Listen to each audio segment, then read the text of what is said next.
My name is Theunis, and together with Endava, we are diving into how companies are shaping their future of payments. Along with our network of experts, we'll discuss strategies and technologies and direction of payments innovation. In today's session, I have with me Nir Levy from Kenbi. He's a good old friend of mine, and I'm happy that he is joining our session today. Nir, can you please shortly introduce yourself and tell what Kenbi is? Sure. Yeah. First, I want to thank you and Endava team, for hosting me on this panel. So I'm Nir Levy. I'm co-founder and CTO of Kenbi. Kenbi is a startup in the fintech space, mainly around payment innovation. I've been in the industry almost the last 15 years, dealing with different type of product in the fintech space, and again, mainly around payments. Okay. Now, the session today is about merchant payments and how to increase approval rates. Now, payments acceptance and conversion in e-com specific is a hot topic for merchants. Are decline transactions, or is that only a focus point for merchants or also the other players in the ecosystem? So indeed, I think, payment acceptance or approval rate is typically, the number one task of every payment manager of a merchant, definitely on the e-commerce space. Yeah. And this topic is highly discussed in the industry, and there are different methods how merchant can optimize his approval rate on his end. What I think is less discussed and definitely highly interesting is, the issuing bank perspective on the story. Because, today issuers still decline a huge portion of those transactions. And although sometimes or most of the cases it's from good reasons, they don't like it either. Because in the end of the day, it's their customers, behind the payment page that now is trying to buy something and he's getting this decline and he's very upset. Yeah. Now, if we see merchants itself, what is the approval rate pain point? How can you define that? I think that from a merchant perspective, again, it's all around conversion. And we know how much merchant invest on conversion, optimizing conversion all over the customer journey. Yeah. And I think, it's vary between different industries, but the conversion rates today are around single digits figure. And the merchant actually cannot afford, to lose the customer at the payment page. The payment page is actually the most expensive point on the customer journey. All cost of acquisition is already behind him. He's just about to get his income, and if transaction or the payment is actually declined, he's losing all of that. On top of that, by the way, merchants actually count on returning customers. So with providing, a decline, which is a bad experience, they are actually putting in a risk the whole lifetime value from this customer. Yeah. Okay. What are, to your idea, then the techniques, the most important techniques, because there are different ones to increase this approval rate for merchants? So I'll try and choose, the three main ones I see. And I think definitely when you're talking about cross-border merchants, number one task is to do localization. And that actually means that they should enable multi-currency on their site pricing. They need to enable different type of payment methods. We know that each country, each culture, and definitely the age of the customer define what is their lovable payment method. So this is the first one. Second area is all around fraud prevention. We know fraud is a big pain in the industry, and definitely if the merchant is not treating the anti-fraud properly, don't have a good strategy, and on top of that, don't have good technology around it, he can lose a lot of the clients. There is always a ratio between how much you catch fraud, a real fraud, and how much you decline a legit transaction, what's called the false positive area. On that area as well, definitely on Europe, is that you need to have a good 3D secure strategy.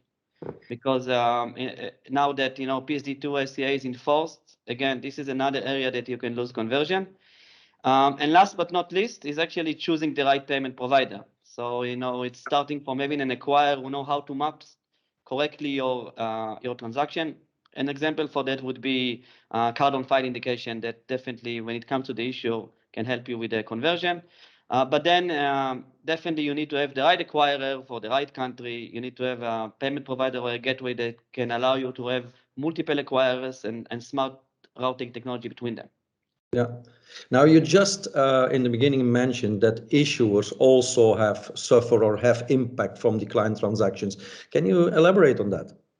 Yeah, I like to call it, what is the real cost of decline for an issuer? And it's all driven, by the bad customer experience a decline provide to the end consumer. Then I will divide it into the cost part and the revenue loss part. Let's start from the cost part. So, by talking to issuers, we understand that almost any decline ends with a call to the call center of the bank, and then definitely, produce a huge operational cost to the bank. Then if you look on the revenue loss part, so not only, that when bank decline the transaction is actually losing the interchange on those specific transaction, we know by fact that the customer will try to complete the purchase with either another card or another payment method. And then actually the bank actually put in risk the whole monthly volume for coming from this transaction, from this consumer, because he's already moving to another payment method. And to summarize it, from an issuer perspective, I think the impact actually issuers tend to invest a lot about what they call stay top of the wallet position, and definitely every decline put in a risk their position. Okay, very good, thanks.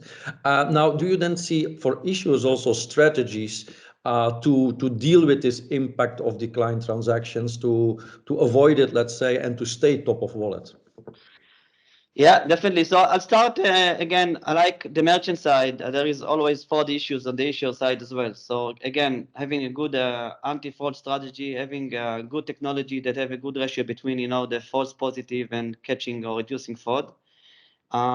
Typically, this is achieved today by using machine learning models, sophisticated one that have a good performance. Then I think issuers needs to have what's called the over the limit policy, because you don't want actually to decline a transaction for a good customer just because now is a bit over the limit for this specific transaction. And I think last, I'm not sure it's actually increasing the approval rate, but there is situation the bank needs to decline. There is no doubt for that.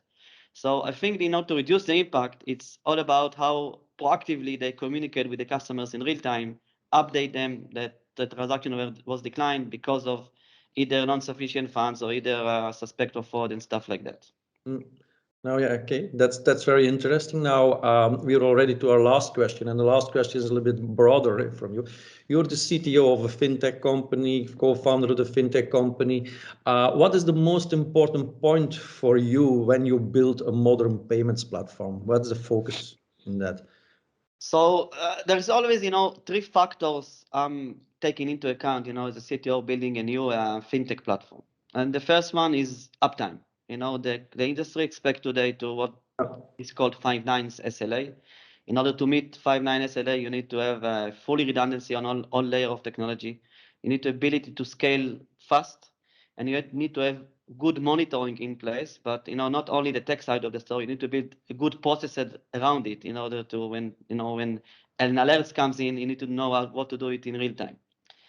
Then I think I'm calling it zero bug environment. So we always deal with the money of customers, and there is zero tolerance for mistakes on that area. So you need to invest a lot on testing, making sure all edge cases are covered. And to be honest, if you don't have the resources or the time to do that, I would delay deployment and not put it in a risk the platform. And the last, and again, probably not the least, but maybe most important one, it's security. When you work in the financial industry, you always need to have what I call the banking level security.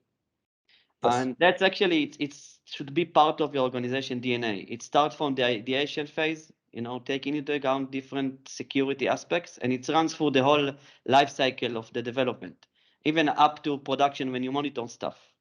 Yeah. And this is highly important, and I call it actually, security by design. So that's like a part of your DNA. Yeah, yeah. Okay, Nir, thank you very much for joining Payment Talks. and participating in this session about merchant payments and how to increase the approval rates. It was very interesting, and I look forward to see what you and Kenbi are developing further in the years to come. Thank you very much. Thank you very much, Peter, and the Endava team.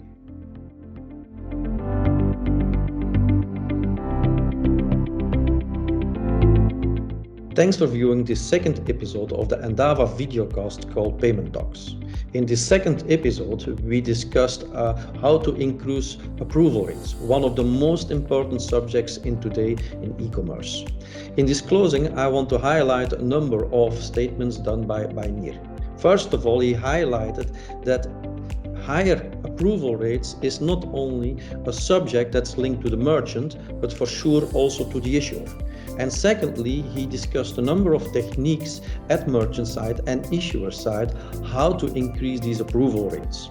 Now at Endava, we support our customers for many years in building payment platforms, and we also implemented for these customers in their payments platform a number of techniques discussed, how to increase the approval rates at the merchant side and at the issuer side. Thanks for joining Payment Talks. We'll see you back next month as we continue to explore the digital frontiers in the payments industry. Have a nice day.